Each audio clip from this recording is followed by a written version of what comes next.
Hi everyone and welcome to my channel.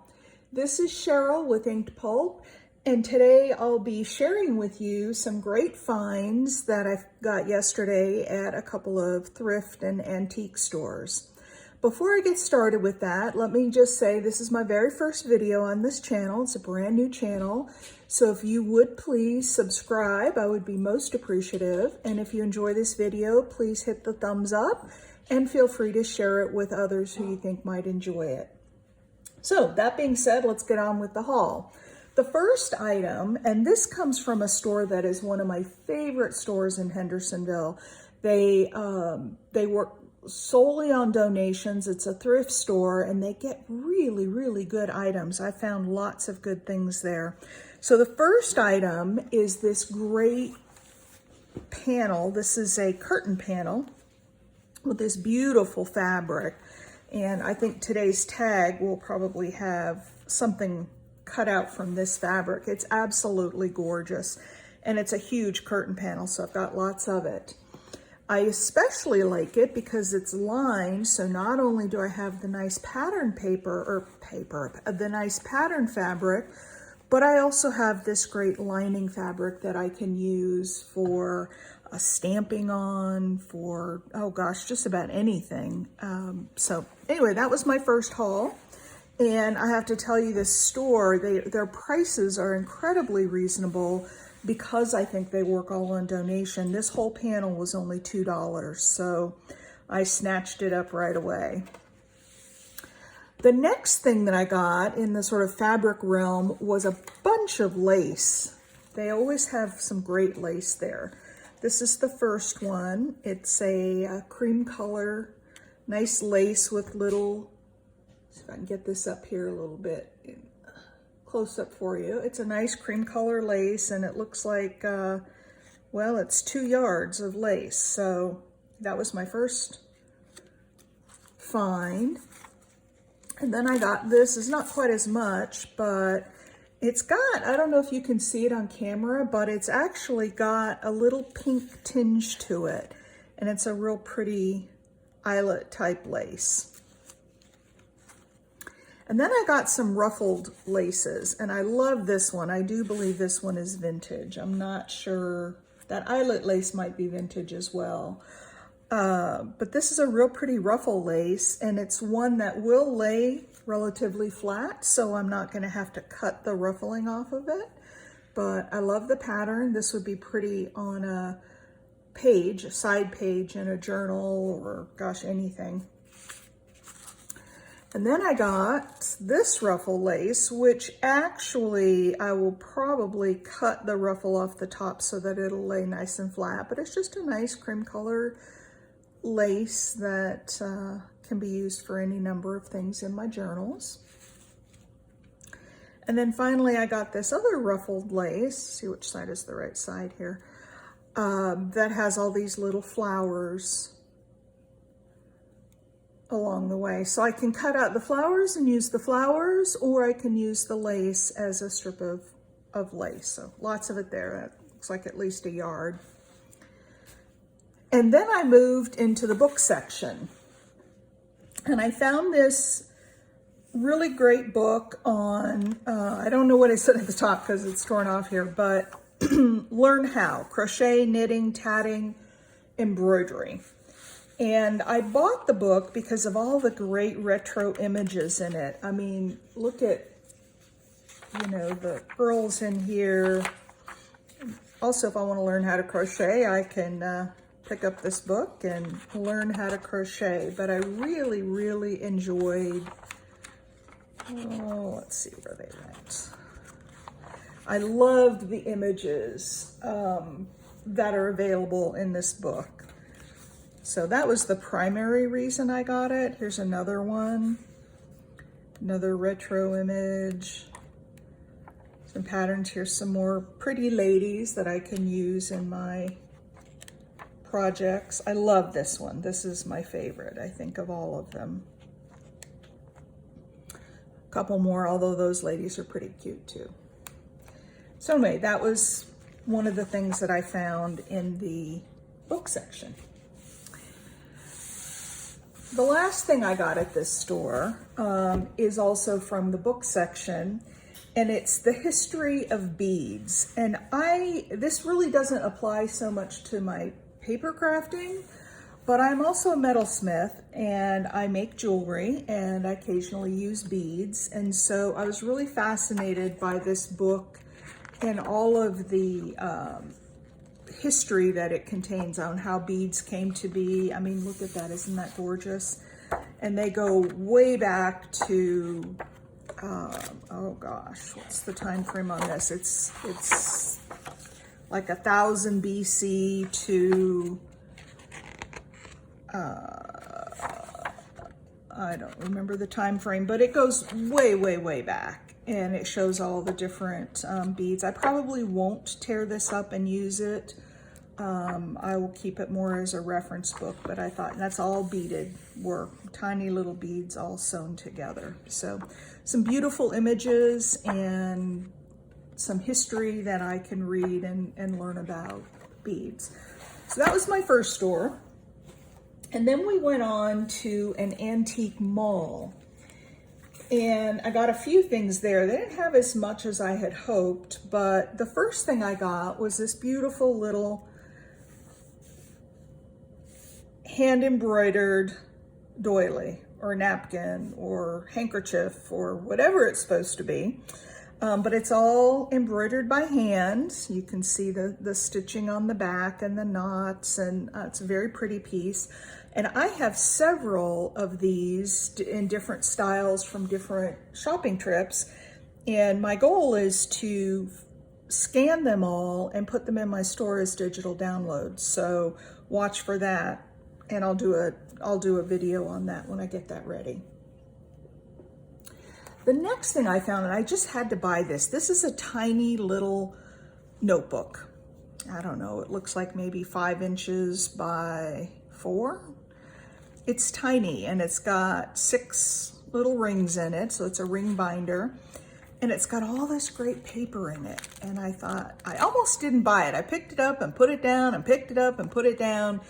But in the end, I went ahead and bought it, and I'm thinking that a little tiny journal might be fun with it. And then the leftover paper I can use in other journals. So that was a little find that I got there. And a nice, this is not leather, this looks like a vinyl cover, but I can recover that and put some pretty lace or fabric or something on it.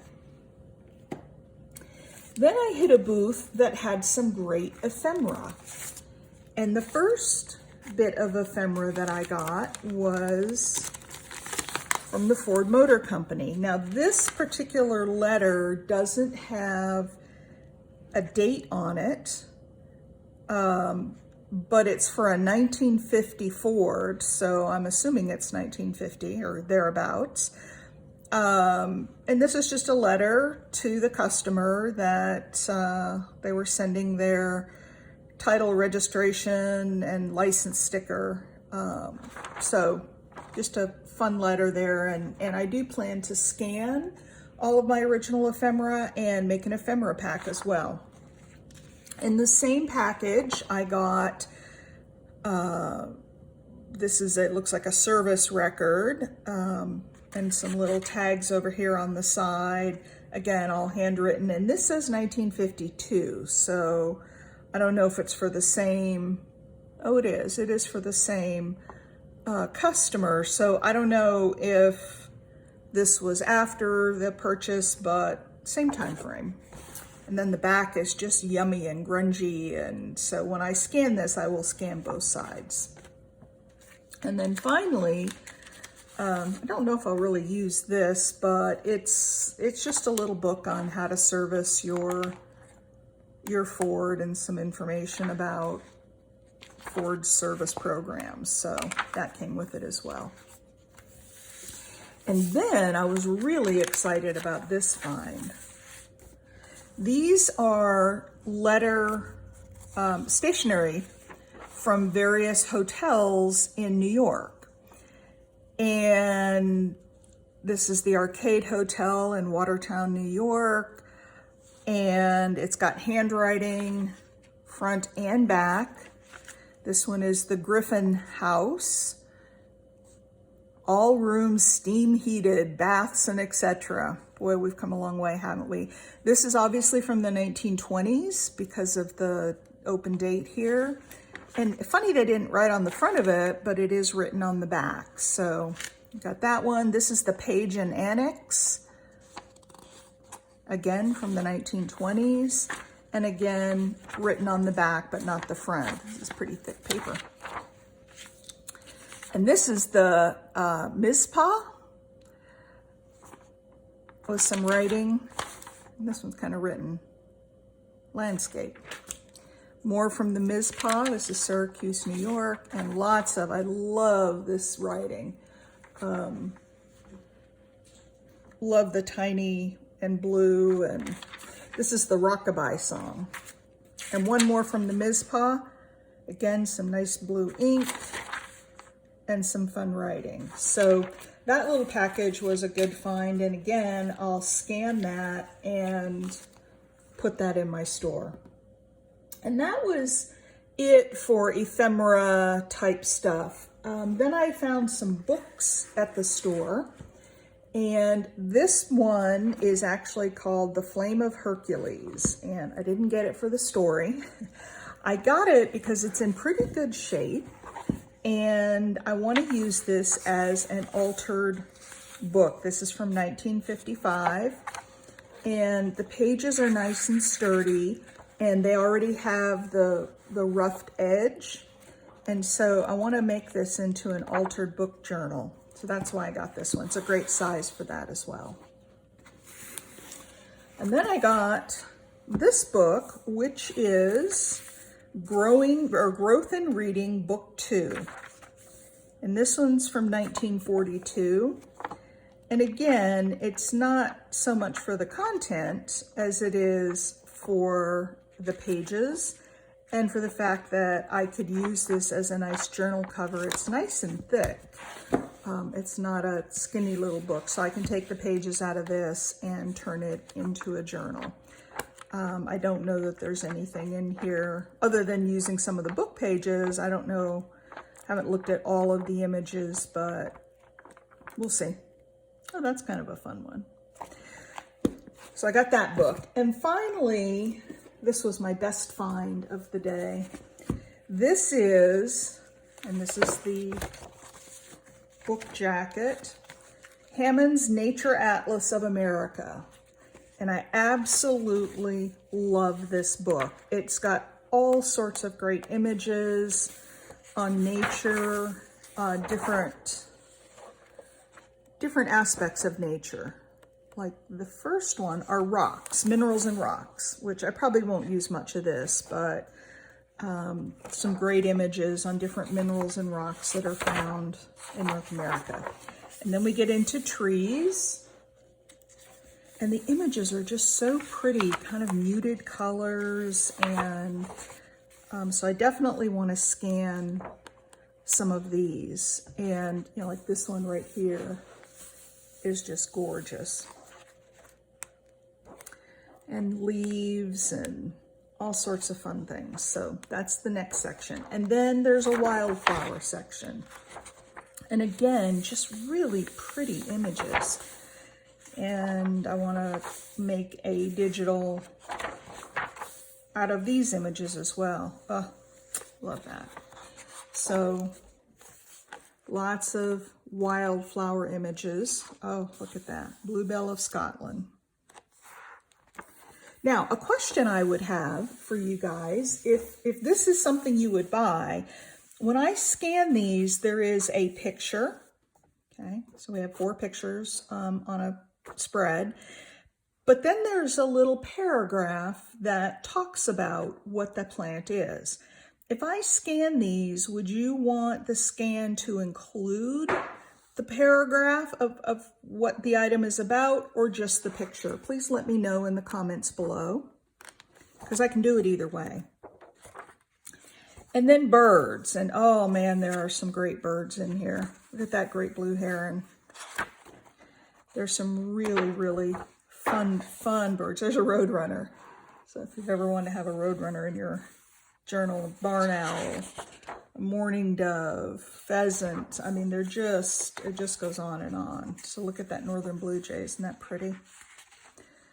And this barn swallow in flight, that would be a fun one to fussy cut. A house wren. These are just absolutely gorgeous. And these are all illustrated. These are not photos. And then the next section is animals. So we have all kinds of fun animals. Look at the bunny rabbit and the possum. So just fun animals. Oh, skunks, we probably don't want those. I love this little raccoon peeking out of the garbage can. So anyway, that's animals. And then fish. And I didn't see a whole lot in the fish that was great, although something like this, the swordfish or the sailfish, some of those really magnificent fish might be fun. Some of these are pretty plain, so I may put some of the fish in with the animals, some of the prettier ones. So anyway, and I do like this one. This is the ocean goldfish, and I love the colors in that.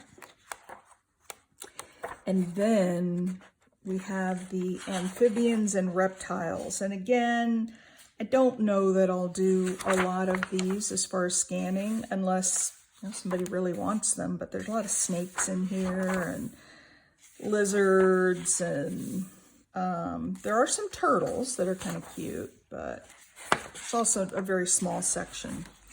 And then insects, and I definitely will do some of these. So the dragonfly, definitely will scan that one.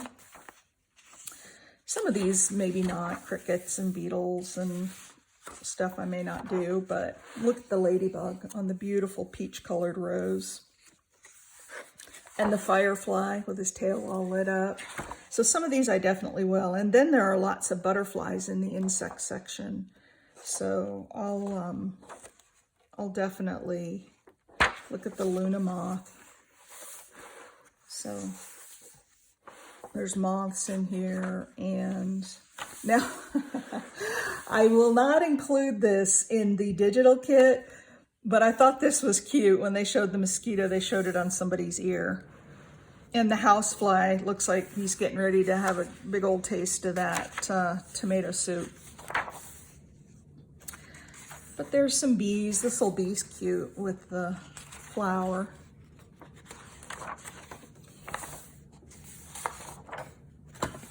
Whoops, I'm sorry. I didn't mean to bang you guys. And that's it for pictures. Then there's just a lot of verbiage, and I can use the pages for book text in my projects. So that's it. That's my haul. I feel like I did a really good job, and I only buy things when I can get a really good bargain on them. So I was pleased with what I got and with the amount of money we spent. Hope you enjoyed this video, and hope you'll come back and see me again when I post the next one. Thanks for watching. Bye.